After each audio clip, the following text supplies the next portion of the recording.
imqodsa qalb waħda li naqad bil-ġisem tibnek ħaj. Fejn hemm l-imħabba, fejn hemm il-għaqda, hemm tammarin tfulej, hemm jintejx fil-nur. Fl-isem tal-Missier u tal-Iben u tal-Ispiritu Santu. Il-grazzja ta' Sidna Ġesu Kristu, l-imħabba tal-Alla l-Missier u l-għaqda fl-Ispiritu Santu tkun ma'kom il-koll. Kull darba li l-mulej jiġbarna fl-imkien kif kantajna, aħna nesprimu il-fidi tagħna nistqarruha li Ġesu għamil-wiet. Qegħdin fi żmien tal-Għid u għalhekk il-qari jistidinna biex anki aħna nissaħħu fil-fidi li Kristu huwa r-rebbieħ fuq kull ħażen, fuq id-dnub, fuq il-mewt. U biex jieħdu sehem f'din ir-rebħa f'iċ-ċelebrazzjoni tal-Ewkaristija, narfu n-nuqqasijiet tagħna u ngħidu flimkien. Nistqar l-Alla li jista' kollox u lilkom ħud li jiena nibt ħafna bil-ħsieb, bil-kliem, bil-għamil li ħallejt mirjieti. Tija tiegħi bl-akbar tija tiegħi.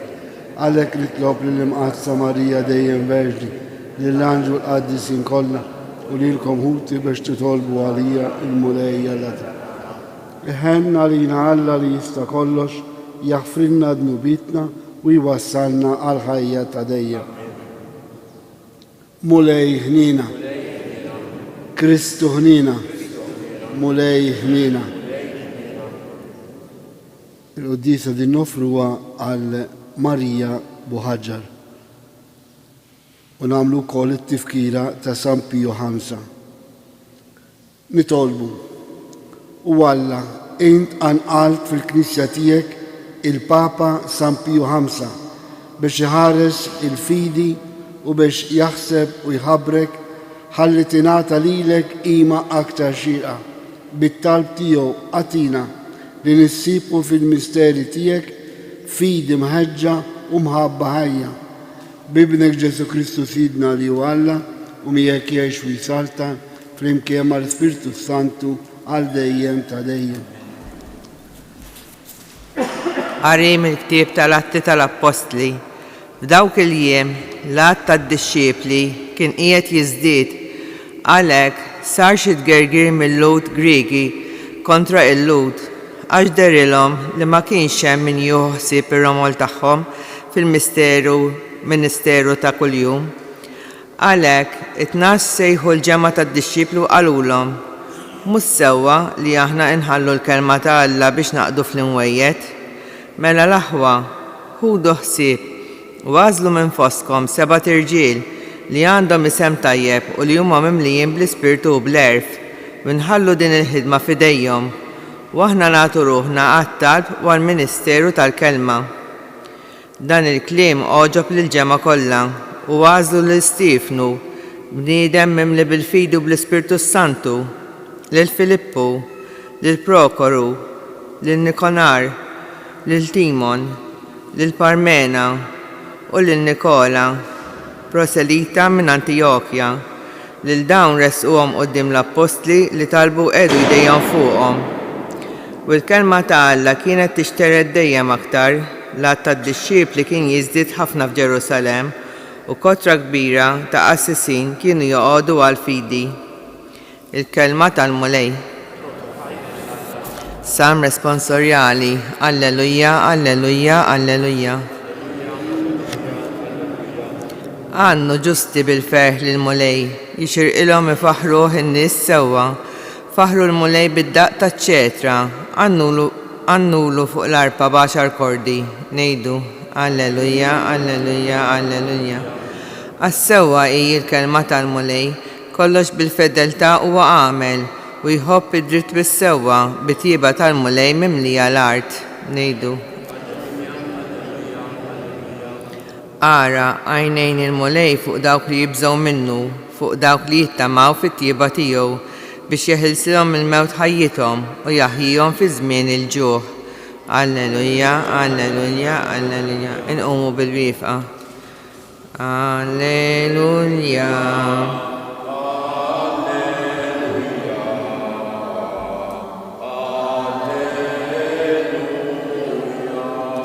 Il-mulej għamel qabar u li ħalaq id-dinja fl-imħabba tiegħu biex isalva lil bnedmin. Alleluja.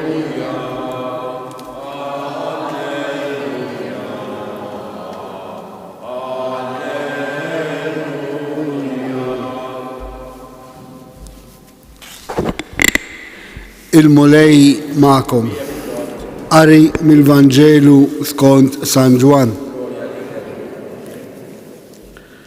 X'kien sar fil-għaxija, id-dixxipli ta' Ġesu niżlu ħdejn il-baħar, rikbu dajsa u ġibdu għax-xatt ieħor tal-baħar lejn Kafarnaum.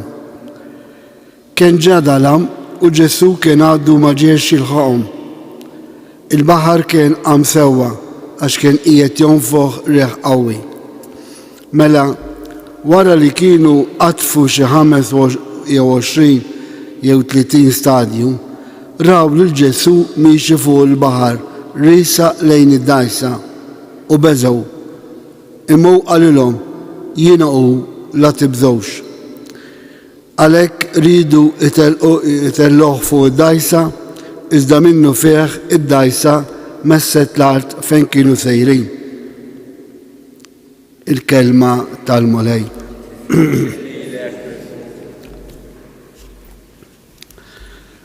Mhux faċli kien u għadu li temmen li wieħed mejjed u ħaj. Għaliex li temmen li wieħed rebaħ il-mewt hija ħaġa straordinarja. U biex temmen din itikellek id-don tal-Ispiritu Santu. Tom tafu li l-apostli bdew iħabbru li Kristu qam mill-imwiet fil-Pentekosta meta irċevew il-qawwa tal-Ispiritu Santu. Jiġifieri minn meta qam mill-imwiet sal-jum ta' Pentekosta kienu għaddew 50 jum. Għaliex kif smajna fil-Vanġelu x'kien raw lil Ġesu miexi fuq il-baħar bdew jibżgħu, ħasbuh xi fantażma. Kif qegħdin naqraw f'dan iż-żminijiet ħafna dariet ta' Ġesu lid-dixxipli, imma d-dixxipli dejjem kienu jibżgħu għax ma setgħux idaħluha f'moħħhom li Kristu verament qam mill-imwiet. Imbagħad meta l-Ispiritu Santu niżel fuqhom, allura ħarġu bil-kuraġġ kollu ixħandru li Kristu li kien il-poplu tal-Alla qatlu u salbu fuq is-salib imma Alla l-Missier qajmu. U din hija l-fidi tagħna. Issa anki aħna eżaż bieb illi nemmnu li Kristu xoħxt għandna privileġġ iktar minn dawk ta' żmien Ġesu. Kienu għexu miegħu wara l-qawmien raw bħala bniedem u beżgħu u mhux dejjem hemmnu. Aħna x'kien naraw il-ħobs ikkonsagrat ngħidu l-misterju tal-fidi, nħabbru l-mewt u x'għandru il-qawmien. Nemmnu verament li dak il-ħobs ikkonsagrat huwa Kristu ix-xoxt. Aħna għandna dak il-privileġġ li għal 2000 sena jew iktar il-Knisja emnet dejjem din il-verità assoluta illi f'din il-verità anki aħna bis-sagrament tal-Mamudija nieħdu sem. Imma dejjem tibqa' qatt ta' fidi bid-don tal-Ispiritu Santu. U min jemmen f'dan id-don tal-Ispiritu Santu allura nkunu qegħdin ukoll ngħixu moqogħdin ma' Kristu u ngħixu r-realtà tal-qawmien ta' Kristu li anki aħna qatt nirbħu il-mewt. U dan is-sabiħ tal-fidi tagħna illi kull sitwazzjoni li nkunu fija fejn ikun hemm dawk id-dubji jekk indaħlu l-fidi tagħna fi Kristu ġost, fi Kristu rebbieħ fuq il-mewt, nsibu qawwa li ngħixuha b'serenità u dan id-don tal-Ispiritu Santu. Għalhekk eżjes niftakru illi kull darba li niċċelebraw l-Eukaristija aħna nistqarru il-qawmen ta' Kristu li anke aħna parteċipi ta' din ir-rebħa u ta' dan verament hija grazza speċjalment aħna li niċċelebraw il-qoddisa kuljum għax ta' kuljum insaħħu nqawwu il-fidi tagħna.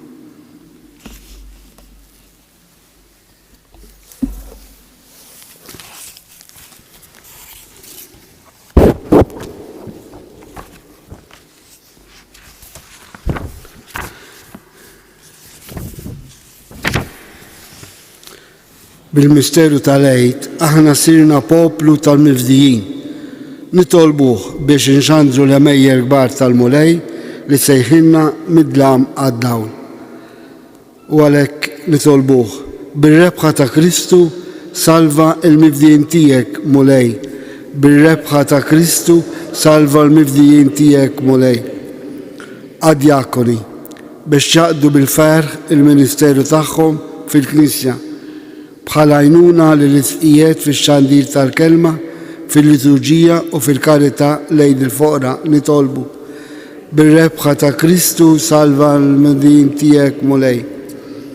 Għal-popli li huma maħkuma mill-biża' u t-teddid ta' gwerra u vjolenza, speċjalment fil-gwerra bejn Russja u l-Ukrenja, biex jitfarġu bil-qawwa ta' Kristu li kapaċi tirbaħ il-mibeda u l-sim nitolbu. Għal-Romol u dawk li jgħixu waħedhom biex il-komunità tagħna tieħu ħsiebhom bi-Spiritu Nisrani fuq l-eżempju tal-ewwel komunità tal-insara nitolbu. Għalina hawnhekk preżenti jew nieħdu sehem bil-mezzi soċjali għal din l-Ewkaristija biex nemmnu li Ġesu Kristu hu preżenti f'ħajjitna biex jgħinna nirbħu il-biża' u l-inċertezzi tal-fidili nitolbu. Għal-morda tagħna u għal dawk li jaqduhom biex bħal djakoni iservu l-ħuthom morda bimħabba biex il-mulej jagħti l-kulħadd il-kuraġġ li l-imħabba hija l-aqwa don wara l-fidi nitolbu.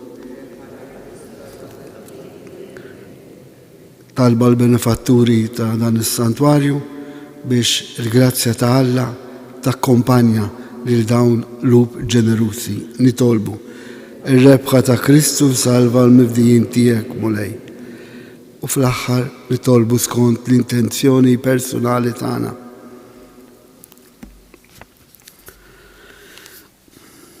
Mulej Alla, fl-Ewkaristija inti twassal il-Knisja tiegħek bid-don ta' sliem u l-qawwa fil-fidi.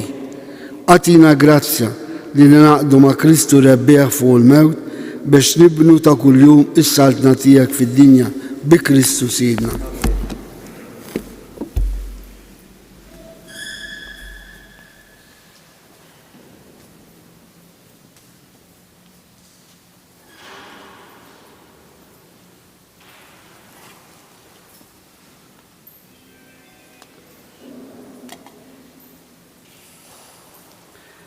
Imbirek int mulej Alla tal-ħolqien kollu, għax fit-tubita jtajtna dan il-ħobs, frott tal-art u xogħol bniedem li minnu jisralina il-ħobs tal-ħajja.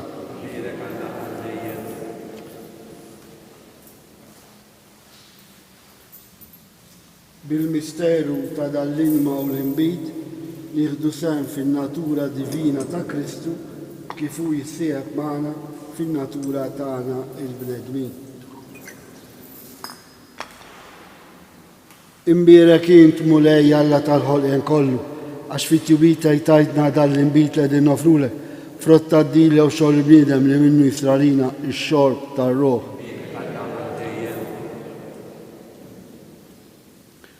Itolbu ħuti biex is-sakrifiċċju tiegħi u tagħkom ikun joġob lil Alla l-Missier li jista' kollox.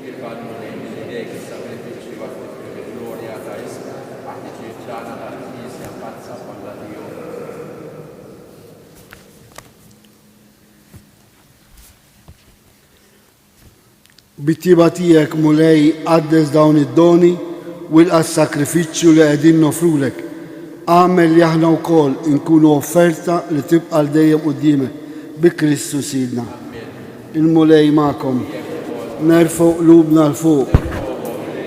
Niżukħaj lil mulej Alla tagħna.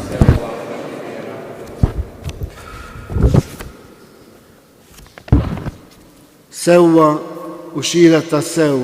Mulej Missier Addis, Alla ta' dejjem tista' kollox, tajjeb u daġid tas-salvazzjoni tagħna li dolodu u f'kull sitwazzjoni tal-ħajja irrodurek ħaj. Għax int fil-ħnina tiegħek hekk ħabbejt lid-dinja li battilna l-ibna il-waħdini biex xifdina u ridti jsir bniedem bħalna f'kollox minn barra dnu biex hekk tħoffina dak li ħabbejt fih. Bl-obbedjenza tiegħu kisbilna mill-ġdid id-doni li kollna tlifna bid-diżobbedjenza tagħna. Għalhekk mulej aħna wkoll mal-anġu l-qaddisin infaħru u ferbi intennulek. Qaddis, qaddis, qaddis, mulej Alla tal-eżerċiti, smawiet u l-art u mlija bil-glorja tiegħek. U sanna fil-għoli ta' smawiet, mbierek minn ġej fisem il-mulej, sanna fil-għoli ta' smawiet.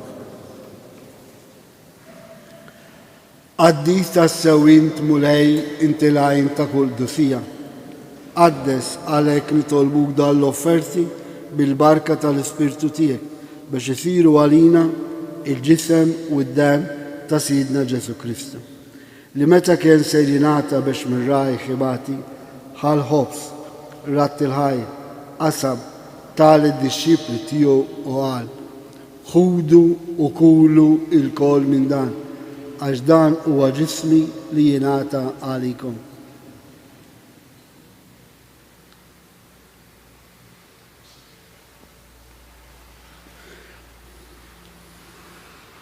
Hekk ukoll wara l-ikla ħal-kalċi reġerat il-ħaj tal id-dixxipli tiegħu u qal: ħudu u xorbu minnu l-kol, għax dan huwa l-kalċi ta' demmi tal-patt ġdid li jibqa' l dejjem, id-dem li jxxerret għalikom u għall-bnedmin kollha għall-maħfra tad-nubiet. Għamlu dan b'tifkira tiegħi.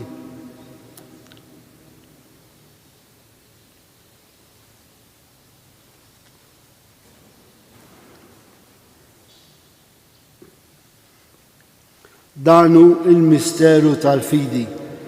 Nħabru mettijek mulej, inxandru bil-fer, amen. Nistennek sama tiġi fi glorja. Għalek, aħna u namlu dan tifkira tal-mewt u l-awmin ta' Sidna Ġesu Kristu, nofrulek mulej il-ħobs tal-ħajja u l-kalċa tal-salvazzjoni. U rodurek ħajl, għax oġbuk til-għana għawn u dimek biex naduk. U mitċo kontanu jitolbu l-Ispirtu Santu jaqqadna f'ġisem wieħed li inna nieħdu sem mill-ġisem u d-dem ta' Kristu. Ftakar mulej fi knisja tiegħek imxerda mad-dinja kollha. Wettaqa fl-imħabba fl-imkien mal-Papa Franċesku, mal-Isqof tagħna Anton u mal-poplu Nisrani kollu. Ftakar fil-qaddejja tiegħek Mary Buħaġar u dawk ħutna li raqdu bit-tama tal-qawmien. Ftakar fil-mejtin kollha, daħħalhom quddiemek fid-dawl tas-seb tiegħek. Ħen għalina l-koll nitolbuk, għati lilna wkoll il-wir tal-ħajja ta' dejjem, flimkien mal-Verġi Mqadsa u Malla Marija, San Giusepp, l-Apostli, San Pio Ħamsa u l-qaddisin kollha li jgħixu fil-ħbiberija tiegħek sa mill-bidu tad-dinja. Għamel li magħhom jinfaħruk u jfrebħuk Ġesu Kristu ibnek. Bi Kristu, ma' Kristu u fi Kristu jingħata lilek Alla Missier li tista' kollox, flimkien mal-Ispirtu Santu, kull ġeħu glorja għal dejjem ta' dejjem. Bid-don tal-fidi u bil-qawwa tal-Ispirtu Santu aħna nemmnu li Kristu huwa Rabbieħ li b'dan il-misteru ta' mħabtu għamilna u liet il-missier. U għalhekk